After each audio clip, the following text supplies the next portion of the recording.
Welcome to Affairs Cloud. My name is Vikas Rana. We are one-stop solution for current affairs. You can find our Crack Current Affairs course on our application exclusively for current affairs, where you will be getting daily, weekly and monthly current affairs on regular basis. You can use code VIKAS10 to get additional 10% discount while purchasing the course. This video is available both in English and Hindi. The timestamp for both English and Hindi are mentioned in the description of each video. You can contact us on the number provided or mail provided. Also follow us on Telegram and Instagram, and the link for the same is provided in the description of each video.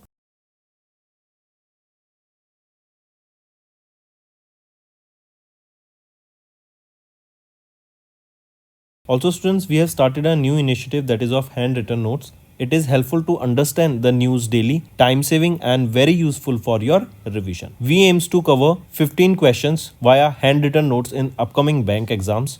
These handwritten notes are available on daily current affairs content PDF at our mobile application and website careerscloud.in. Only our Crack Current Affairs subscribers will be able to access these handwritten notes. A sample PDF of the handwritten notes will be available in the description. Hello students, तो आज की video में हम international affairs and ऑब्लिटरी के questions discuss करेंगे for June month. काफ़ी अच्छा session रहेगा रिवीजन के लिए, तो चलिए स्टार्ट करें. सबसे पहला क्वेश्चन है, किस ऑर्गेनाइजेशन ने रिसेंटली रिलीज की एक report title climate finance provided and mobilised by developed countries in 2013 to 2022, जिसमें बताया कि 2022 में जो डेवलप्ड कंट्रीज हैं उन्होंने $115.9 बिलियन कंट्रीब्यूट करे towards climate financing for the developing countries 2022 में. तो ये डाटा किसके द्वारा रिलीज किया गया है? तो ये रिलीज किया गया organisation for economic cooperation and development के द्वारा, OECD के द्वारा. नेक्स्ट आ जाता है, किस कंट्री ने रिसेंटली या which country recently became the 42nd country to join the NASA's Artemis Accord for space exploration. देखो, आर्टेमिस अकॉर्ड ये नासा के द्वारा रिलीज किया गया था, लॉन्च किया गया था, एंड इसका बेसिक एम क्या है? For peaceful exploration of space. Countries peaceful exploration करे स्पेस के. तो इसको 42nd कंट्री कौन सी है जिन्होंने इसको अभी ज्वाइन किया? वो है स्लोवाकिया. अगर मैं बात करूँ 41st कंट्री की, वो है पेरू. अगर मैं बात करूँ 39th कंट्री, वो है Slovenia.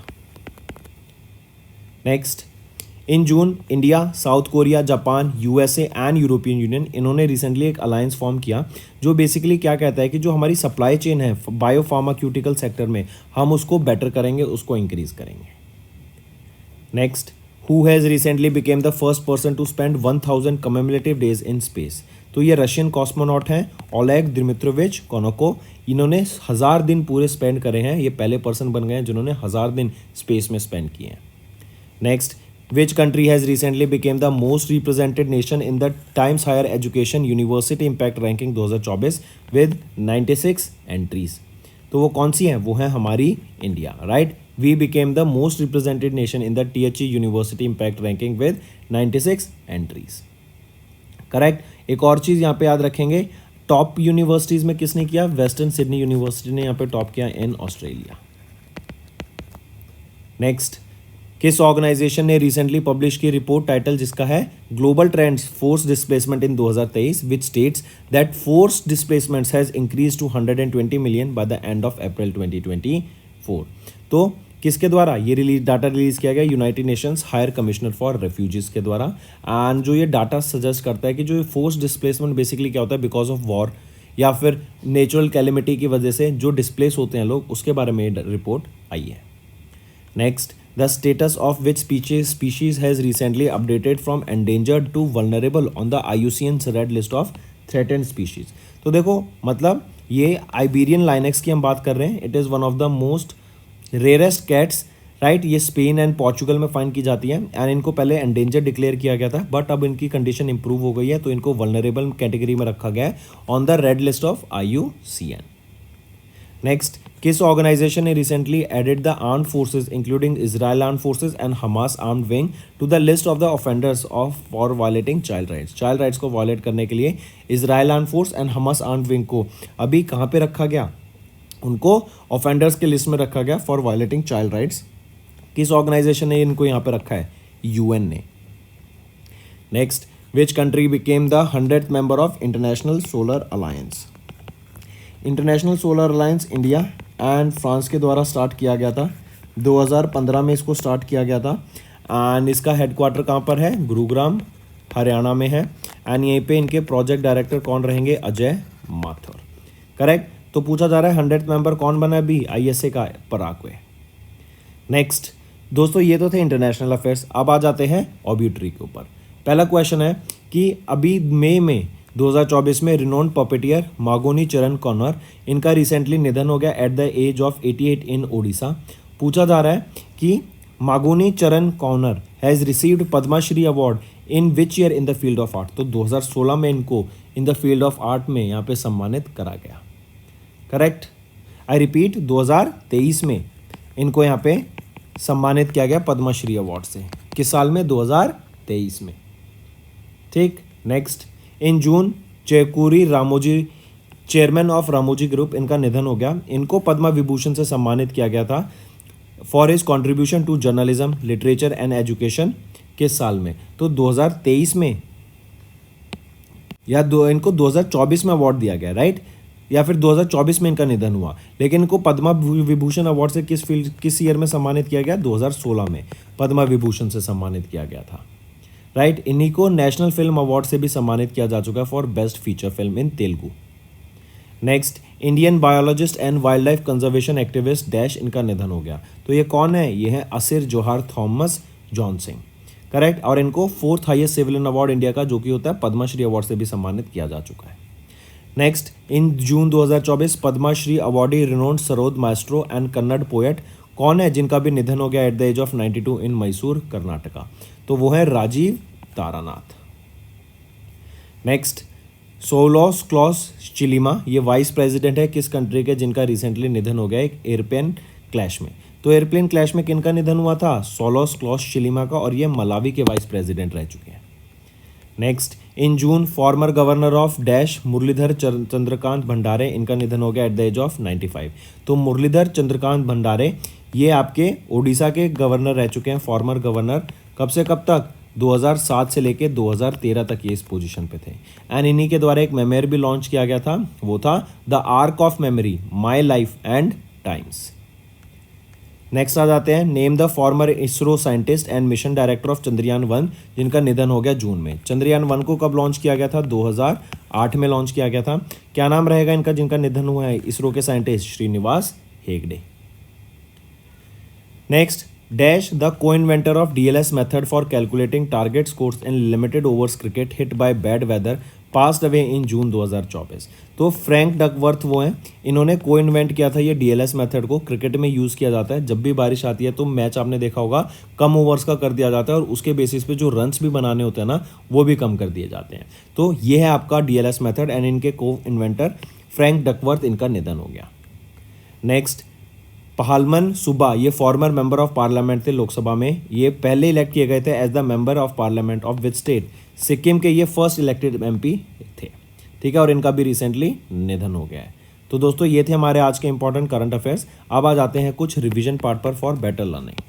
In June 2024 the department of telecommunication has introduced dash for making service and transactional voice calls. तो उन्होंने 160 सीरीज़ को यहाँ पे लॉन्च किया है for making service and transactional service calls को। नेक्स्ट, software technology parks of India जो एक ऑटोनॉमस सोसाइटी है जो आपकी किस मिनिस्ट्री के अंडर आती है, जिन्होंने सेलिब्रेट किया 33वां foundation day on 6 June under the theme positioning Bharat as a tech product nation. तो ये STPI ऑटोनॉमस जो सोसाइटी है ये आपके ministry of electronics and information and technology के अंडर आती है। नेक्स्ट, नरेंद्र मोदी इनको स्वॉन इन किया गया prime minister of India for the 3rd consecutive time after BJP led NDA इनको मेजॉरिटी मिली in the dash Lok Sabha election. तो ये 18वां लोकसभा इलेक्शन है, राइट। एंड इसके दौरान prime minister Narendra Modi 3rd consecutive time यहाँ पे आपके PM बने हैं इंडिया के। Next, who has recently became the Indian navy's first women helicopter pilot. तो वह है अनामिका बी राजीव, ये इंडियन नेवी की पहली वीमेन हेलीकॉप्टर पायलट यहाँ पे बनी है। नेक्स्ट, किस ऑर्गेनाइजेशन ने रिसेंटली लॉन्च किया एम ICD के water challenge 4.0 and the 5th edition of the innovations for you, जिसका एम रहेगा इनोवेशन को बढ़ावा देना एंड सस्टेनेबिलिटी को बढ़ावा देना इंडिया में। तो किस ऑर्गेनाइजेशन ने लॉन्च किया इसको, तो नीति आयोग। अगर आप यहाँ से भी ये ध्यान दे सकते हैं कि AIM क्या है, अटल इनोवेशन मिशन, ये किसका है, नीति आयोग का ये इनिशिएटिव है, राइट। चलिए किस स्टेट या which state became the first in India to announce 1 crore rupees in insurance compensation for the employees जिनका निधन हो जाता है किसी रोड एक्सीडेंट में। तो ये किसके द्वारा इनिशिएटिव लिया गया है?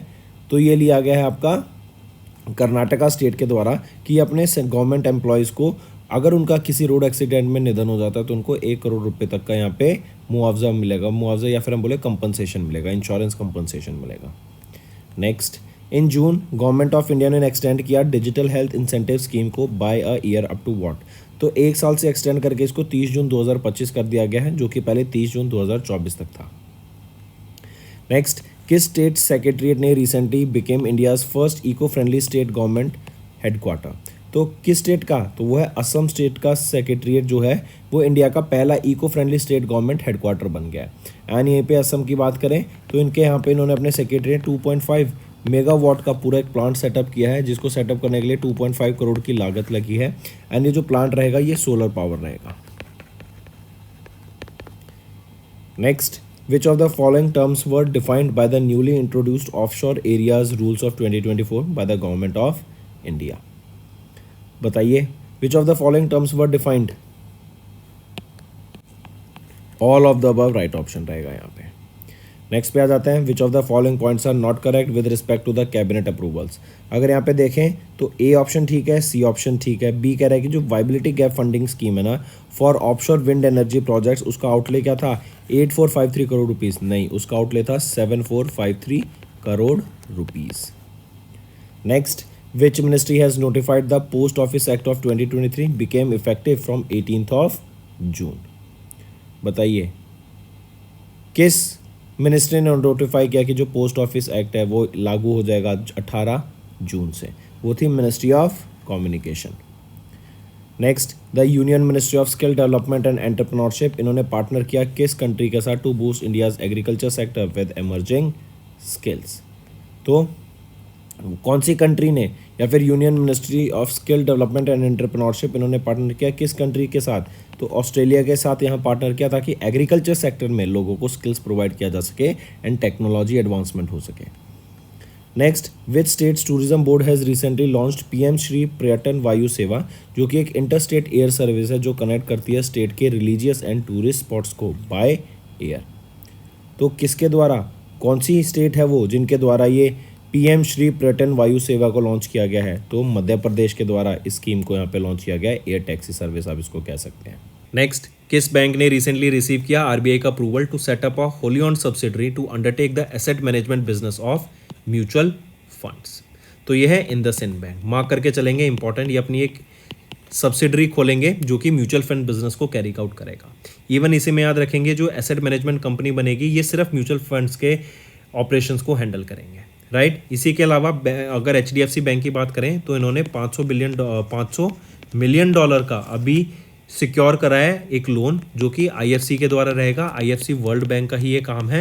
एंड ये जो लोन रहेगा ना जो अंडर सर्व्ड वीमेंस हैं या फिर हम बोलें इंडिया में जो वीमेन बोरोवर्स हैं, अंडर सर्व्ड वीमेन बोरोवर्स हैं, उनके लिए ये लोन लेने की यहाँ पे बात की गई। लो इंटरेस्ट पे ये लोन प्रोवाइड कराया जाएगा।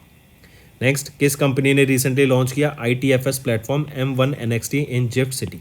तो किसके द्वारा लॉन्च किया गया है? ये है माइंड IFSC प्राइवेट लिमिटेड के द्वारा। एंड यहीं पे एक और चीज़ याद रखेंगे, इंडसइंड बैंक ये वो पहला बैंक बन गया to participate in export financing transactions at this M1 NXT ITFS platform पर। इवन एक और चीज़, ये जो प्लेटफॉर्म है M1 NXT platform gift city में, ये अनेबल करेगा MSMEs को कि ये बाहर के जो फॉरेन बैंक्स हैं, फॉरेन इंस्टीट्यूशंस हैं, उनसे लैंडिंग कर सके एट लोअर इंटरेस्ट ताकि इंडिया में MSMEs को ग्रो किया जा सके। चलिए नेक्स्ट पे आ जाते हैं, किस कंट्री ने अप्रूवल रिसीव किया from India for an additional export of 251 megawatts of power from 12 hydro power projects?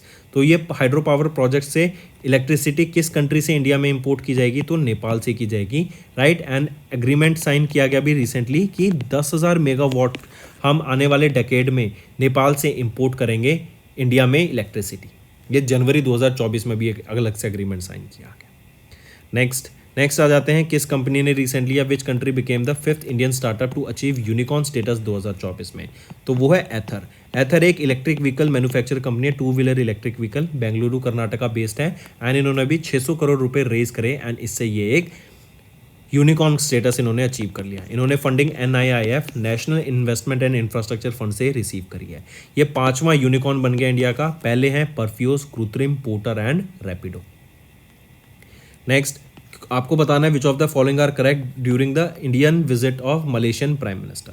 अगर यहाँ पर हम ऑप्शन देखें, option A and option B बिल्कुल सही है, सी गलत है। ये कह रहा है PM नरेंद्र मोदी इन्होंने अनाउंस किया कि इंडिया हेल्प करेगा to integrate UPI with Malaysia's national payment network PayU के साथ। तो क्या वो PayU है? नहीं, उसका नाम है PayNet, राइट। ये आपका मलेशिया का नेशनल पेमेंट नेटवर्क है जिसके साथ अभी UPI इंटीग्रेट करने की बात की गई। Next, which of the following portals have been recently launch by ministry of power to enhance power sector efficiency. तो कौन से पोर्टल लॉन्च किए गए हैं? तो तीनों ये पोर्टल हैं, prompt portal, DRIPS portal and जल विद्युत DPR। इससे जो हमारा पावर सेक्टर है उसकी एफिशिएंसी इंक्रीज करने की यहाँ पे बात की गई है। Next, which ministry has recently launch building and other construction workers management information system portal. तो किस मिनिस्ट्री ने लॉन्च किया है इस पोर्टल को? तो ये लॉन्च किया गया है ministry of labour and employment के द्वारा। मार्क करके चलेंगे, किसके द्वारा? Ministry of labour and employment के द्वारा इस पोर्टल को लॉन्च किया गया है। नेक्स्ट, किस बैंक ने रिसेंटली लॉन्च किया new for merchants mobile app को in partnership with Visa and Mintoak? तो ये रहेगा Axis bank. Even Axis bank का याद रखेंगे, ये वो पहला बैंक था जिन्होंने फिक्स डिपॉजिट प्रोवाइड की थी in dollars at IFSC Gift City में, राइट। ये पहला बैंक बन गया था जो फिक्स डिपॉजिट डॉलर्स में प्रोवाइड करा रहा था टू NRIs।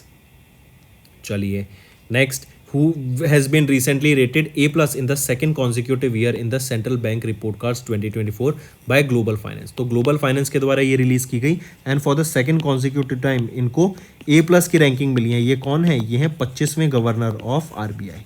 वो कौन है? शक्तिकांत दास, ठीक है। इवन इनको A+ की रेटिंग मिली। इनके अलावा दो और लोग हैं, वो हैं क्रिश्चियन कैटल थॉमसन, ये रॉयल गवर्नर हैं of the bank of Denmark. And इसी के अलावा थॉमसन जॉर्डन, ये चेयरपर्सन है ऑफ स्विस नेशनल बैंक। इन दोनों को भी यहाँ पे A+ की रेटिंग मिली है along with Shaktikanta Das. Next, who has been recently appointed as the interim chairman of Airport Authority of India as additional charge. तो M सुरेश को यहाँ पे एडिशनल चार्ज दिया गया है as the interim chairman of Airport Authority of India. And M Suresh यहाँ पर succeed करेंगे किनको? संजीव कुमार को। Next, when was the first ever National Space Day observe to commemorate Chandrayaan 3 landing. तो 23 अगस्त को डिक्लेयर किया गया था। हर साल 2023 में डिक्लेयर किया गया था कि 2024 से हम 23 अगस्त को हर साल ऑब्जर्व करेंगे नेशनल स्पेस डे। एंड 2024 में फर्स्ट एवर एडिशन बोले या फिर इसका इनॉग्रल एडिशन बोले, हम ऑब्जर्व किया गया अभी।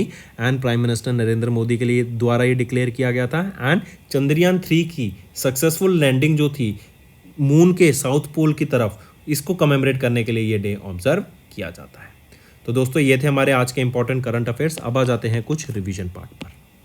Name the China National Space Administration's lunar probe that recently made a soft landing on moon's far side to collect and return samples. तो क्या नाम है उस सैटेलाइट का? वो है चेंगी 6, चाइना की है। मून के फार साइड पे इन्होंने लैंड किया, करेक्ट, ताकि वहाँ से सैंपल्स कलेक्ट करके ये वापस आ सके for research purpose. Next, which organisation has recently developed the computational fluid dynamics software named Prabha. Prabha क्या है? Parallel ran solver for aerospace vehicle aerothermodynamic analysis. तो किस ऑर्गेनाइजेशन ने डेवलप किया है ये computational fluid dynamic software Prabha को?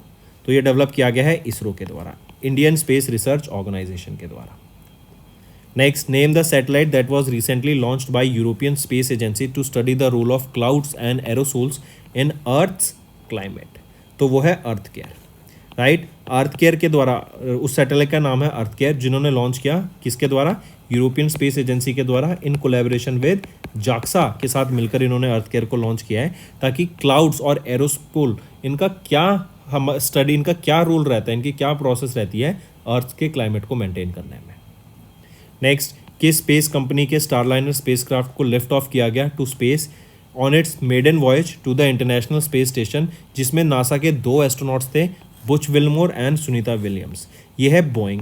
और एक चीज़ याद रखेंगे, ये दोनों एस्ट्रोनॉट्स अभी रिसेंटली इंटरनेशनल स्पेस स्टेशन पे ही हैं। इनको काफ़ी पहले वापस आ जाना था, लेकिन because of some technical reasons अभी ये इंटरनेशनल स्पेस स्टेशन पे ही फंसे हुए हैं। एंड माना जा रहा है कि ये 2025 तक इसमें फंसे रहेंगे एंड 25 के स्टार्टिंग मंथ्स में ये वापस आएंगे। Next, name the satellite mission that is set to be launched in 2025 by ISRO with collaboration of France CNES। तो क्या नाम रहेगा? तृष्णा। इसरो एंड CNES मिलके इन्होंने इस तृष्णा को लॉन्च किया। तृष्णा क्या है? Thermal infrared imaging satellite for high resolution natural resources assessment. Next, name the launch vehicle developed by SpaceX that has recently completed the first full flight test returning to Earth, followed by a soft splashdown of the boosters Gulf of Mexico में and the spacecraft in the Indian Ocean। तो boosters गिरे Gulf of Mexico में, spacecraft गिरा Indian Ocean में। क्या नाम है उस launch vehicle का? वो है Starship। Next, recently in June, the International Astronautical Union has named 3 newly discovered craters on Mars। Right, इनको डिस्कवर किया गया बाय फिजिकल रिसर्च लेबोरेटरी के द्वारा। राइट, एंड जो बिगेस्ट क्रेटर है उसका नेम रखा गया एक कॉस्मिक रे फिजिसिस्ट के ऊपर, उनका नाम है प्रोफेसर देवेंद्र लाल। 3 क्रेटर्स क्या रहेंगे? लाल क्रेटर, दूसरा है आपका मुरसान क्रेटर, फिर आ जाता है हिल्सा क्रेटर। ये 3 क्रेटर है। मुरसान एक टाउन है यूपी में, हिल्सा एक टाउन है बिहार में।